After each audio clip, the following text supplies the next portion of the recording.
1993 மும்பையில் கேங்ஸ்டர் தாவூத் இப்ராஹிம் ஒருத்தர் சுட முயற்சி பண்ணுறான். அவன் வேற யாரும் இல்லை, அவனோட கூட்டாளியான சோட்டா ராஜனை தான். தன்னுடைய நெருங்கிய கூட்டாளியான சோட்டா ராஜனை தாவூத் சுட்டது போலீஸ், பொதுமக்கள் எல்லாத்துக்கிட்டையுமே ஒரு பெரிய அதிர்ச்சியை உண்டு பண்ணுச்சு.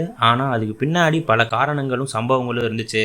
சம்பவம் 1, தாவூதோட டி கம்பெனி ஒட்டுமொத்த சிண்டிகேட்லையும் தாவூத்துக்கு அப்புறமேட்டு எல்லாமாவும் இருந்தான் சோட்டா ராஜன். ஆனால் அது 1990களுக்கு பிறகு கொஞ்சம் கொஞ்சமாக மாற தொடங்குது. டி கம்பெனியில் இருந்த சோட்டா சாகின் கொஞ்சம் கொஞ்சமாக டி கம்பெனியில் வளர்ந்தான்.